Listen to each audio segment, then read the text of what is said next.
My dear students, आप लोगों को मेरी बहुत ही शुभकामनाएं। आप लोगों को धन्यवाद भी कि आप मेरे वीडियो को देख रहे हैं। मैं यही चाहूँगा कि आप मेरे वीडियो को देखिए और लाइक कीजिए, सब्सक्राइब कीजिए और भी अपने दोस्त मित्र जो भी हैं उनसे कहिए कि वो भी देखें और सब्सक्राइब करें और लाभ उठाएं। आज मैं आप लोगों को पिछले वीडियो में बताया हूँ मैटर के बारे में।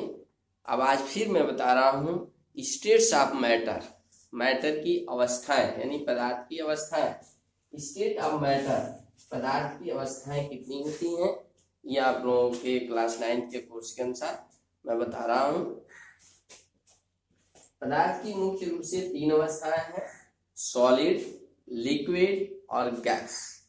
अब यहाँ साइंस ऐसे तो आप जानते हैं कि जो भी ठोस चीजें दिखती हैं वो सब सॉलिड हैं, जो चीजें बहती हैं जैसे पानी है, तेल है, वह लिक्विड है, और गैस में जैसे हवा है या सिलेंडर में गैस भरा हुआ है, सब आप लोग नाम सुना।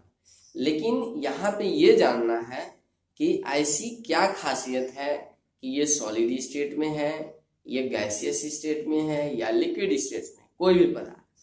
तो अब आइए पहले हम सॉलिड स्टेट के बारे में अध्ययन करते हैं। तो सॉलिड स्टेट के जो पार्टिकल्स हैं, मैं पिछले वीडियो में बताया हूँ कि व्हाट इज पार्टिकल्स। तो जो भी पार्टिकल्स हैं सॉलिड स्टेट के, वो पार्टिकल्स काफी जो है क्लोज होते हैं, एक दूसरे के काफी क्लोज होते हैं। और मैंने बताया था कि जो भी पार्टिकल्स हैं उसमें अट्रैक्टिव फोर्स होता है। तो इसके जो पार्टिकल्स हैं ये इसमें हाई अट्रैक्टिव फोर्स होता है, ये बहुत ही ज्यादा आकर्षण बल से एक दूसरे को अट्रैक्ट किए रहे, खींचे रहते हैं। तो इनकी जो अट्रैक्टिव फोर्स होती है बहुत ही हाई होती है। इनके दो मॉलिक्यूल्स यानी किसी भी दो पार्टिकल्स के बीच का जो स्पेस है वह नगण्य है, नहीं के बराबर है, इसलिए ये सॉलिड स्टेट में है। तो इनकी ये जो सॉलिड स्टेट में जो भी पदार्थ होते हैं वह कहीं भी रखा जाएगा तो वो वैसा ही दिखेगा। जैसे ये है, हमने लिया है, मान लीजिए कि ये मार्कर लिया है, ये मार्कर हाथ में लेंगे तो ऐसे ही दिखेगा, वहां रख देंगे वैसे ही दिखेगा। डस्टर है, कहीं भी रखेंगे तो ऐसा ही रहेगा। तो ये सॉलिड स्टेट की बात है कि सॉलिड स्टेट के जो मॉलिक्यूल्स हैं वह एक दूसरे को बहुत ही हाई अट्रैक्टिव फोर्स से एक दूसरे को खींचे हुए हैं। इसीलिए सॉलिड स्टेट के जो भी पदार्थ होते हैं उसका वॉल्यूम एंड शेप, ये दोनों जो होता है ये फिक्स होता है। वॉल्यूम यानी आयतन और आकार, इसका आयतन और आकार दोनों जो है डिफिनिट होता है, डिफिनिट यानी निश्चित होता है, यानी कि इसका वॉल्यूम और शेप ये चेंज नहीं होता है। जहां आप रखेंगे, कहीं भी रखेंगे तो वैसा ही वैसा ही रहेगा। आपको चेंज करने के लिए अलग से कोई फोर्स लगाना पड़ेगा, अलग से टेक्निक लगाना पड़ेगा, तब उसके शेप में चेंजिंग आएगी। तो कोई भी पदार्थ अगर ऐसा है जो दिखे कि उसका आकार हर जगह एक ही जैसा है, आयतन यानी कि जितना स्पेस घेराव हर जगह उतना ही है, तो ऐसे पदार्थ को हम सॉलिड कहते हैं या वो सॉलिड स्टेट का पदार्थ। तो आप लोगों ने समझा सॉलिड स्टेट।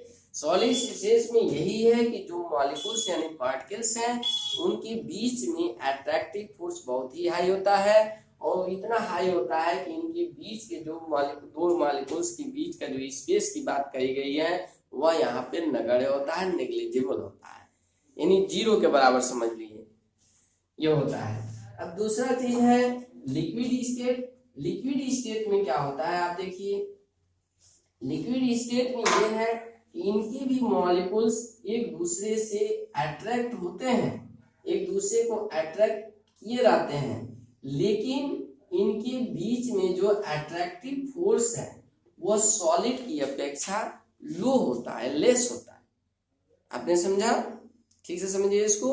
जो अट्रैक्टिव फोर्स है यानी दो मॉलिक्यूल्स के बीच का जो अट्रैक्टिव फोर्स है वो सॉलिड के कंपेयर में कम होता है यानी लेस होता है। और जो दो मॉलिक्यूल्स के बीच का जो स्पेस है यानी पार्टिकल्स के बीच का जो स्पेस है वह सॉलिड की अपेक्षा ज्यादा होता है, सॉलिड की अपेक्षा इनके पार्टिकल्स के बीच का स्पेस थोड़ा ज्यादा होता है और सॉलिड के मॉलिक्यूल्स यानी पार्टिकल्स के बीच में स्पेस कम होता है, यहाँ पे स्पेस थोड़ा ज्यादा होता है। तो ऐसे पदार्थ को ये इनमें जो अट्रैक्टिव फोर्स है वो कम होने के कारण ये हमेशा फ्लो करते हैं, और फ्लो करने का बस इनका ये है कि हाई लेवल से लो लेवल की तरफ फ्लो करते हैं। पानी जो है हाई लेवल से लो लेवल की तरफ फ्लो करता है। तो ये फ्लो करने का मतलब जो इसके मॉलिक्यूल्स हैं वो फ्लो करते हैं लेकिन एक दूसरे के टच में रहते हैं, फ्लो भी करते हैं और एक दूसरे के टच में भी रहते हैं। बिल्कुल तुरंत सारे मॉलिक्यूल्स अलग अलग नहीं हो जाते, सारे पार्टिकल्स अलग अलग नहीं हो जाते। इसके पार्टिकल्स फ्लो करते हैं लेकिन एक दूसरे के साथ जुड़े हुए रहते हैं। तो इनमें केवल ये समझना है कि अट्रैक्टिव फोर्स सॉलिड की अपेक्षा लिक्विड में अट्रैक्टिव फोर्स कम होता है, लेस होता है, इसी नाते ये फ्लो करता है। तो इनकी वॉल्यूम जो होती है वो फिक्स होती है, वॉल्यूम चेंज नहीं होती है, केवल इनकी शेप चेंज हो जाती है। वॉल्यूम फिक्स रहती है और शेप जो है इसकी चेंज हो जाती है। जैसे मान लीजिए आपने पानी लिया, 1 लीटर पानी लिया तो वो 1 लीटर ही है, यानी वॉल्यूम 1 लीटर है, 1 लीटर है। लेकिन आपने उसको अगर बाल्टी में रखा तो वो बाल्टी का आकार ले लिया, आपने उसको किसी जग में रखा तो वो जग की आकृति ले लिया। तो जिस बर्तन में उसको आप रखेंगे उसी का वो आकार ले लेगा, लेकिन रहेगा 1 लीटर ही। इसका मतलब ये हुआ कि इसका वॉल्यूम डिफिनिट है लेकिन शेप जो है इनडिफिनिट है। वॉल्यूम तो डिफिनिट है लेकिन शेप जो होगा वह इनडिफिनिट होगा,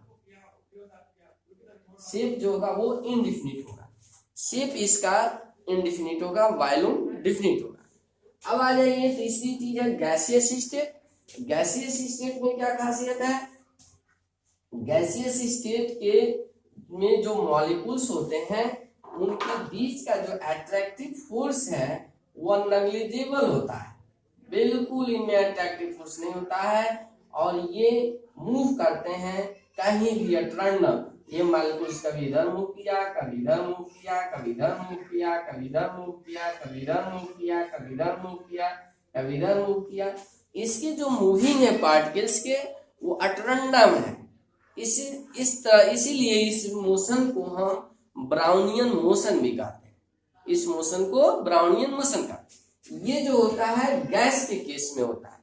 तो गैस के केस में चूंकि इनके जो अट्रैक्टिव फोर्स है वो नेग्लिजिबल है, जीरो है, इसलिए इसको ये कहीं भी मूव करते हैं। यही वजह है कि जैसे एयर है, एयर में मॉलिक्यूल्स हैं लेकिन इस मॉलिक्यूल्स में कोई अट्रैक्टिव फोर्स नहीं है यानी नेग्लिजिबल है, तो हम आसानी से हाथ को इधर उधर या अपने शरीर को घुमा लेते हैं, किसी भी वस्तु को इधर उधर कर लेते हैं। तो इसके कारण केवल यही है कि इनके बीच का जो अट्रैक्टिव फोर्स है वो नेग्लिजिबल होता है। ये इस वजह जब अट्रैक्टिव फोर्स नेग्लिजिबल है तो ये फ्री है, इसी वजह से न तो इनमें वॉल्यूम फिक्स होगा और न ही इसका शेप फिक्स होगा। तो जो दोनों का दोनों जो है इनडिफिनिट होता है, वॉल्यूम भी इनडिफिनिट होगा और शेप भी इनडिफिनिट होगा। जैसे मान लीजिए आपने एक 1 लीटर गैस खरीदा लिया, अगर सिलेंडर में रखा बड़े सिलेंडर में तो पूरे सिलेंडर में वो फैल के रहेगा, अगर छोटे सिलेंडर में रखे तो भी पूरे सिलेंडर में फैल के रहेगा। तो कहने के लिए तो आपने 1 किलो लिया 1 kg, लेकिन वो क्या हुआ, वो 5 लीटर का सिलेंडर है तो 5 लीटर वो हो गया, अगर 14 का है तो 14 लीटर हो गया। यानी जिस तरह के बर्तन में उसको भरेंगे उसी का वो आकृति ले लेगा, तो उसी का वो आकृति भी ले लेगा और उतना ही उसका वॉल्यूम भी हो जाएगा। तो जितना बड़ा सिलेंडर होगा उतना ही उसका वॉल्यूम हो जाएगा। तो अब समझिए, अब जैसे मान लीजिए गैस जलता रहता है हमेशा, धीरे धीरे धीरे धीरे धीरे धीरे पूरा लास्ट में खत्म होता है। तो जब तक लास्ट तक रहता है तब तक गैस जलाते हैं। तो कैसे जलाते हैं, वो ऊपर अपने मुख पे आता रहता है, ऊपर गैस जो है यानी वो पूरा फैल के रहता है। तो इस तरह से इसका न तो वॉल्यूम फिक्स है और न ही शेप फिक्स, तो वॉल्यूम और शेप दोनों इनडिफिनिट होता है। तो माय डियर स्टूडेंट्स, ये पदार्थ की 3 अवस्थाएं हैं सॉलिड स्टेट, लिक्विड स्टेट और गैसियस स्टेट। अब हम जो है ये प्रश्न आती है कि क्या हम स्टेट को चेंज कर सकते हैं? बिल्कुल चेंज कर सकते हैं। हम कोई भी स्टेट को, एक स्टेट को दूसरे स्टेट में चेंज कर सकते हैं, तो उसको हम बोलते हैं change of state. Change of state में आप सॉलिड को लिक्विड में, लिक्विड को गैस में, गैस को लिक्विड में, लिक्विड को सॉलिड स्टेट में चेंज कर सकते हैं। अब चेंज करने का केवल एक ही चीज है, यानी कि टेम्परेचर को बढ़ा देना या घटा देना। अगर आप टेम्परेचर इंक्रीज करते हैं तो सॉलिड पदार्थ लिक्विड में चेंज होगा, अगर और इंक्रीज करते हैं तो लिक्विड से गैस में चेंज होगा। तो इस तरीके से आपके चेंज होगा। अगर आप टेम्परेचर इंक्रीज करते हैं तो solid to liquid, liquid to gas. अगर टेम्परेचर डिक्रीज करते हैं तो gas to liquid, liquid to solid.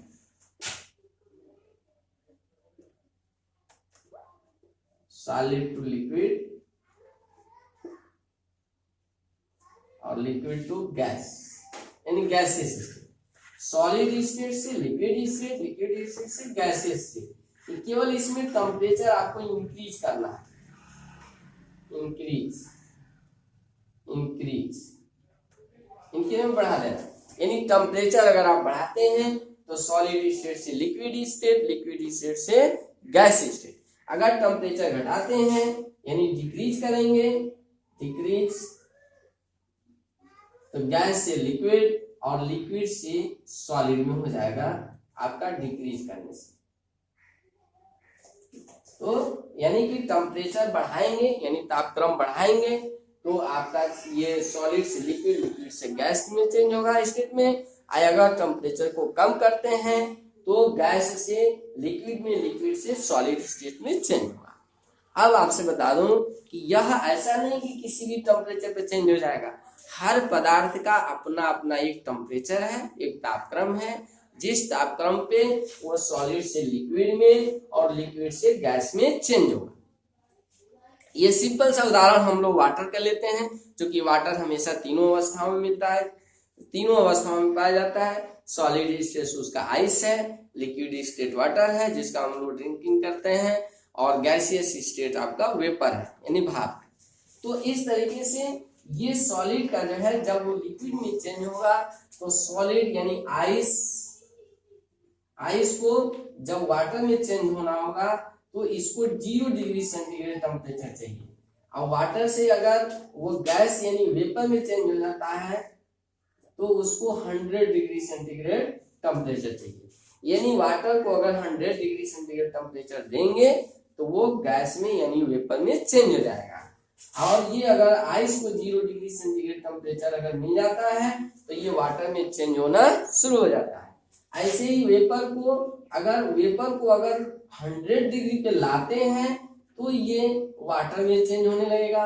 अगर वाटर को 0 डिग्री सेंटीग्रेड पे लाते हैं तो ये आइस में चेंज होने लगेगा।